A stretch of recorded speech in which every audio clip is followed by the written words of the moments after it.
Bahagian 1. Pengenalan dan konteks perniagaan.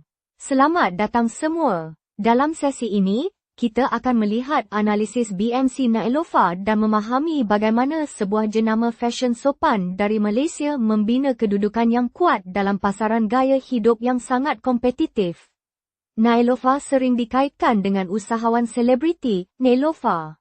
Jenama ini dikenali melalui hijab moden, fashion muslimah, warna elegan, rekaan praktikal, dan kehadiran media sosial yang kuat. Pada pandangan pertama, Nailova mungkin kelihatan seperti jenama hijab sahaja. Namun, model perniagaannya jauh lebih luas. Nailova bersaing melalui identiti, kepercayaan jenama, reka bentuk produk, capaian digital, pengaruh-pempengaruh, dan kedudukan gaya hidup. Sebab itu model perniagaan Nailova menarik untuk dikaji.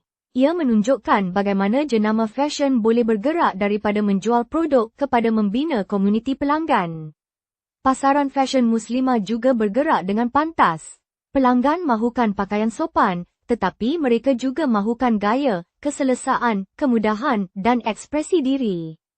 Seorang pelanggan tidak membeli hijab hanya kerana dia memerlukan penutup kepala.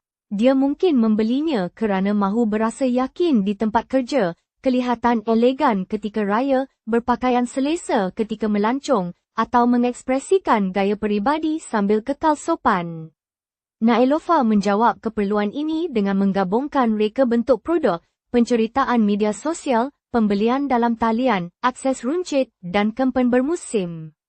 Perkembangan terkini juga menunjukkan bahawa Nailova sedang berkembang melebihi hijab asas. Jenama ini kini menonjolkan kategori seperti produk raya, koleksi abaya Ramadan, shawl, tudung square, tudung segera dan separa segera, imah, hijab bercetak, pakaian, dan pakaian sukan NPOWER. Perkembangan ini penting. Ia menunjukkan bahawa Nailova bukan sekadar mempertahankan kategori hijab. Jenama ini sedang bergerak ke arah platform gaya hidup sopan yang lebih luas. Untuk memahami perkara ini dengan lebih jelas, kita akan menggunakan bisnes model Canvas. Canvas ini membantu kita memecahkan perniagaan Nailova kepada 9 blok, segmen pelanggan, cadangan nilai, saluran, hubungan pelanggan, aliran hasil, sumber utama, aktiviti utama, rakan kongsi utama, dan struktur kos. Pada akhir kuliah ini, anda sepatutnya boleh menjelaskan bagaimana Nailova mencipta nilai, mencapai pelanggan, menjana hasil, dan mengurus risiko strategik. Idea utamanya mudah. Kekuatan Nailova bukan datang daripada fabrik semata-mata. Ia datang daripada gabungan fashion, identiti, pengaruh digital, dan pelaksanaan operasi dalam satu model perniagaan. Bahagian 2, pelanggan, cadangan nilai, dan kedudukan pasaran. Mari kita mulakan dengan 2 blok penting, segmen pelanggan dan cadangan nilai. Nailova terutamanya melayani wanita Muslim yang mahukan fashion sopan yang moden, kemas dan praktikal. Namun, asas pelanggan ini bukan satu kumpulan yang sama sahaja. Terdapat wanita Muslim muda yang mahukan fashion trendy dan menarik secara visual. Ada profesional bekerja yang memerlukan hijab dan pakaian selesa untuk kegunaan pejabat harian. Sebahagian pelanggan pula ialah pelajar yang mahukan produk praktikal pada harga lebih mudah dicapai. Terdapat juga pelanggan pakaian acara yang membuat persediaan untuk raya, Ramadan, perkahwinan dan majlis formal. Selain itu, pembeli pakaian sukan mencari activewear sopan yang menyokong pergerakan, keselesaan dan litupan. Kepelbagaian ini penting kerana ia memberi Nailova pelbagai sebab pembelian. Seorang pelanggan mungkin membeli shawl untuk kegunaan harian. Kemudian, dia mungkin membeli abaya untuk Ramadan. Pada masa lain, dia boleh membeli hijab bercetak untuk acara perayaan. Pelanggan lain pula mungkin membeli pakaian sukan untuk gaya hidup aktif. Ini bermakna Nailova boleh meningkatkan nilai pelanggan sepanjang hayat dengan melayani momen yang berbeza dalam kehidupan pelanggan yang sama. Sekarang, mari kita lihat cadangan nilai. Nailova menawarkan fashion sopan yang bergaya, rekaan hijab praktikal, koleksi abaya, pilihan pakaian sukan, rasa jenama premium, keselesaan, keyakinan, dan pembelian dalam talian yang mudah. Nilai sebenar bukan produk sahaja. Nilai yang lebih mendalam ialah keyakinan dan kemudahan. Sebagai contoh, tudung segera dan shawl yang mudah digayakan membantu pelanggan menjimatkan masa. Warna terpilih dan visual kempen membantu pelanggan membayangkan cara memakai produk tersebut. Jenama yang dikenali memberi pelanggan keyakinan terhadap kualiti dan gaya. Saluran dalam talian pula memudahkan proses pembelian. Sebab itu Nailova boleh bersaing melebihi harga. Jika pelanggan hanya mahukan hijab paling murah, banyak pilihan lain tersedia. Namun, jika pelanggan mahukan jenama yang dipercayai, gaya elegan, bukti sosial, dan kemudahan produk, Nailova mempunyai kedudukan yang lebih kuat. Jenama ini juga menggunakan kedudukan gaya hidup. Ia tidak hanya berkata, beli hijab ini. Nailova membina imej keyakinan sopan yang moden. Kedudukan ini kuat kerana fashion bersifat emosi. Pelanggan mahukan produk yang sesuai dengan cara mereka melihat diri sendiri. Pergerakan terkini kepada abaya, imah, hijab bercetak, pakaian yang lebih luas, dan pakaian sukan menguatkan cadangan nilai ini. Ia membolehkan Nailova melayani pakaian harian, pakaian kerja, pakaian perayaan, perjalanan, majlis, dan gaya hidup aktif. Pengajarannya praktikal. Jenama fashion yang kuat tidak menjual produk secara terasing. Ia menjual relevansi merentasi pelbagai keperluan pelanggan. Strategi pelanggan dan cadangan nilai Nailova saling berkait. Jenama ini memahami bahawa pelanggan fashion sopan mahukan fungsi dan identiti. Hubungan inilah yang menjadi asas kepada model perniagaannya. Bahagian 3, saluran, hubungan pelanggan, dan aliran hasil. Seterusnya, kita lihat bagaimana Nailova mencapai pelanggan, membina hubungan, dan menjana hasil. Blok pertama ialah saluran. Nailova menggunakan gabungan saluran dalam talian dan luar talian. Laman web rasmi menyokong jualan langsung dan memberi kawalan terhadap pengalaman pelanggan. Media sosial membantu membina kesedaran dan permintaan. Shopee dan marketplace lain memperluas akses kepada pelanggan yang sudah biasa membeli dalam talian. Butik, gedung serbaneka, lokasi pusat beli belah, dan stokis memberi titik sentuh fizikal. Aktivasi komuniti, seperti pengalaman runcit ketika musim perayaan, membawa jenama lebih dekat kepada pelanggan pada tempoh permintaan tinggi. Strategi saluran hibrid ini penting kerana fashion bersifat visual dan berasaskan pengalaman. Pelanggan biasanya mahu melihat warna, jatuhan bahan, contoh gaya, rujukan saiz, dan penggunaan sebenar sebelum membeli. Kandungan digital membantu penemuan produk. Runcit fizikal menguatkan keyakinan terhadap produk.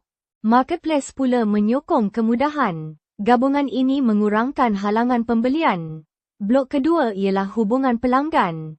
Nailova tidak bergantung kepada transaksi semata-mata. Jenama ini membina hubungan melalui penglibatan media sosial, pelancaran produk, khidmat pelanggan, tawaran kesetiaan, identiti komuniti, kempen perayaan, dan penceritaan kempen. Pelancaran produk sangat penting. Warna baharu, koleksi bermusim, pelancaran abaya, dan rekaan terhad memberi pelanggan sebab untuk kembali. Koleksi raya, sebagai contoh, boleh mencipta rasa segera kerana pelanggan sedang bersedia untuk momen tertentu. Rangkaian abaya Ramadan boleh melayani keperluan yang berbeza. Pakaian sukan pula membuka satu lagi kegunaan gaya hidup. Khidmat pelanggan juga menjadi sebahagian daripada hubungan ini. Pelanggan mungkin bertanya tentang ketepatan warna, bahan, saiz, penghantaran atau pemulangan. Sokongan yang baik mengurangkan ketidakpastian dan melindungi pembelian berulang. Blok ketiga ialah aliran hasil. Nailova menjana hasil terutamanya melalui jualan produk. Ini termasuk hijab, shawl, bawal, tudung segera, pakaian, abaya, pakaian sukan, aksesori, koleksi bermusim, jualan dalam talian, jualan marketplace, jualan runcit, dan kolaborasi. Hijab kekal penting kerana ia mudah dibeli berulang kali. Seorang pelanggan boleh membeli beberapa warna dan gaya untuk kegunaan yang berbeza. Pakaian dan abaya meningkatkan nilai bakul kerana ia memperluas almari pelanggan. Pakaian sukan menambah kategori lain di luar pakaian kerja dan pakaian perayaan. Koleksi bermusim juga berkuasa. Kempen Raya dan Ramadan boleh mencipta puncak jualan apabila disokong oleh kandungan yang kuat dan kesediaan inventori. Inilah pengajaran perniagaan yang penting. Hasil bukan datang daripada satu produk sahaja. Ia datang daripada pembelian berulang, kategori produk yang lebih luas, kempen yang kuat dan akses saluran. Bagi Nailova, gabungan saluran, hubungan pelanggan dan aliran hasil membentuk enjin komersial yang saling berkait. Penemuan berlaku melalui kandungan. Kepercayaan berkembang melalui jenama dan servis. Jualan berlaku melalui saluran dalam talian, runcit dan marketplace. Hasil berulang pula datang daripada koleksi baharu dan pelbagai acara pembelian. Bahagian 4, sumber, aktiviti, rakan kongsi dan struktur kos. Sekarang, kita bergerak kepada bahagian operasi dalam analisis BMC Nailova. Blok operasi pertama ialah sumber utama. Sumber paling penting bagi Nailova termasuk ekuiti jenama, keterlihatan pengasas, keupayaan reka bentuk, rangkaian pembekal, platform digital, data pelanggan, kandungan kreatif, kehadiran runcit dan kepercayaan pelanggan. Ekuiti jenama sangat penting dalam fashion. Pelanggan mempunyai banyak pilihan. Nama yang dikenali mengurangkan keraguan. Keterlihatan pengasas juga memberi kelebihan kepada Nailova kerana keakraban awam boleh menjadikan kempen lebih mudah mendapat perhatian. Namun, jenama sahaja tidak mencukupi. Nailova juga memerlukan keupayaan reka bentuk. Jenama ini perlu menukar kehendak pelanggan kepada warna, fabrik, potongan, corak dan gaya yang terasa semasa tetapi masih sopan. Blok kedua ialah aktiviti utama. Nailova perlu melakukan beberapa perkara dengan baik, reka bentuk produk, sumber bekalan, perancangan pengeluaran, pemasaran kempen, pengurusan inventori, pemenuhan pesanan, khidmat pelanggan, dan kawalan kualiti. Reka bentuk mencipta keinginan. Sumber bekalan dan pengeluaran melindungi kualiti serta ketersediaan. Pemasaran kempen menukar perhatian kepada permintaan. Pengurusan inventori mengurangkan stok berlebihan dan jualan terlepas. Pemenuhan pesanan dan servis pula melindungi kepuasan pelanggan.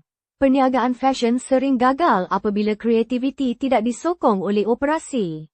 Sesuatu produk mungkin kelihatan cantik, tetapi jika stok tiba lewat, saiz popular habis, bahan mengecewakan, atau penghantaran lambat, kepercayaan pelanggan boleh terjejas. Blok ketiga ialah rakan kongsi utama. Nailova bergantung kepada pembekal fabrik, pengilang, penyedia logistik, platform pembayaran, pempengaruh, pencipta kandungan, rakan runcit, dan agensi kreatif. Rakan pembekal dan pengilang mempengaruhi kualiti bahan, keselesaan, ketahanan, tempoh siap dan margin. Rakan logistik mempengaruhi pengalaman penghantaran. Pempengaruh dan pasukan kreatif membantu menukar produk kepada cerita dan keinginan. Rakan runcit pula memperluas akses dan meningkatkan keyakinan pelanggan. Blok operasi terakhir ialah struktur kos. Kos utama Nailova merangkumi bahan, pengeluaran, pembungkusan, staf, pemasaran, logistik, yuran platform, operasi runcit, pegangan inventori, dan perbelanjaan kempen. Kawalan kos dalam fashion boleh menjadi sukar kerana permintaan tidak sentiasa pasti. Jika Nailova menghasilkan terlalu banyak produk, stok tidak terjual mungkin memerlukan diskaun. Jika pengeluaran terlalu sedikit, jenama boleh kehilangan jualan dan mengecewakan pelanggan. Kos pemasaran juga besar. Sesi fotografi, video, pempengaruh, iklan berbayar, aset pelancaran, dan kandungan sosial diperlukan untuk bersaing dalam pasaran visual. Pengajaran operasinya jelas. Model perniagaan Nailova hanya berfungsi apabila kreativiti, rantaian bekalan, pemasaran, dan pemenuhan pesanan bergerak selari. Jenama yang kuat menarik pelanggan. Operasi yang kuat memastikan pelanggan kekal puas hati. Bahagian 5, VPC, kelebihan daya saing, risiko, dan pengajaran penutup. Untuk melengkapkan analisis, mari kita lihat Nailova melalui Value Proposition Canvas. Kemudian kita tutup dengan kelebihan daya saing, risiko, dan pengajaran perniagaan. Value Proposition Canvas bertanya satu soalan penting, Adakah tawaran jenama benar-benar sesuai dengan keperluan pelanggan? Bagi pelanggan Nailova, tugasan mereka jelas. Mereka mahu berpakaian sopan, kelihatan kemas, menjimatkan masa menggayakan pakaian, mencari pakaian sesuai untuk kerja atau majlis, dan mengekspresikan gaya peribadi dengan yakin. Kesakitan mereka termasuk kesukaran mencari fashion yang bergaya tetapi sopan, ketidakpastian tentang kualiti fabrik, kebimbangan saiz, kelewatan penghantaran, dan pilihan jenama dipercayai yang terhad dalam satu tempat. Keuntungan yang mereka mahukan pula termasuk penampilan elegan, keselesaan, kemudahan, kualiti dipercayai, variasi warna, keyakinan sosial, dan produk yang sesuai untuk harian serta acara khas. Nailova menjawab keperluan ini melalui produk dan perkhidmatan seperti hijab, shawl, abaya, pakaian, pakaian sukan, aksesori, akses laman web rasmi, akses marketplace, saluran runcit, dan sokongan pelanggan. Pengurang kesakitannya termasuk rekaan praktikal, pilihan mudah pakai, visual produk yang jelas, bahan dipercayai, pelbagai saluran pembelian, dan khidmat pelanggan. Pencipta keuntungannya pula termasuk rekaan elegan, warna terpilih, pelancaran bermusim, persembahan premium, keterlihatan pengasas, dan identiti gaya hidup sopan. Kesesuaian ini menjelaskan mengapa Nailova boleh bersaing melebihi harga. Sekarang, mari kita ringkaskan kelebihan daya saingnya. Pertama, Nailova mempunyai pengenalan jenama yang kuat dalam pasaran fashion sopan Malaysia. Kedua, pengaruh pengasas memberi jenama ini keterlihatan yang lebih tinggi. Ketiga, fokus fashion sopan membantu Nailova memahami keperluan pelanggan muslimah. Keempat, kekuatan pemasaran digital membantu jenama kekal kelihatan. Kelima, peluasan rangkaian produk membolehkan jenama melayani lebih banyak acara pembelian. Keenam, capaian omnichannel menyokong kemudahan dan kepercayaan. Ketujuh, kempen bermusim mencipta momen jualan tahunan yang kuat. Namun, Nailova juga berdepan risiko. Persaingan sangat sengit. Banyak jenama fashion sopan, penjual dalam talian, butik dan label berasaskan pempengaruh bersaing untuk pelanggan yang sama. Trend boleh berubah dengan cepat. Ramalan inventory sukar dibuat dengan tepat. Jenama berasaskan pengasas boleh menjadi terlalu bergantung kepada seorang tokoh awam. Tekanan margin boleh meningkat disebabkan bahan, pemasaran, logistik, kos runcit dan yuran marketplace. Pelaksanaan omnichannel juga menambah tekanan operasi. Pengajaran strategiknya mudah tetapi penting. Nailova menunjukkan bahawa kuasa jenama bernilai, tetapi ia mesti disokong oleh operasi yang berdisiplin. Reka bentuk mesti sepadan dengan keperluan pelanggan. Pemasaran mesti ditukar kepada jualan. Inventory mesti menyokong kempen. Saluran mesti memudahkan pembelian. Servis mesti melindungi kepercayaan. Bagi usahawan, pengajarannya jelas. Perniagaan fashion memerlukan lebih daripada produk yang menarik. Ia memerlukan kedudukan jenama yang jelas, bekalan yang boleh dipercayai, kandungan yang kuat, pemahaman pelanggan, dan pelaksanaan yang konsisten. Model perniagaan Nailova bukan sekadar tentang hijab. Ia tentang membina platform gaya hidup sopan di mana fashion, identiti, perdagangan digital, akses runcit, dan kepercayaan pelanggan bekerja bersama. Itulah intipati utama daripada analisis BMC Nailova.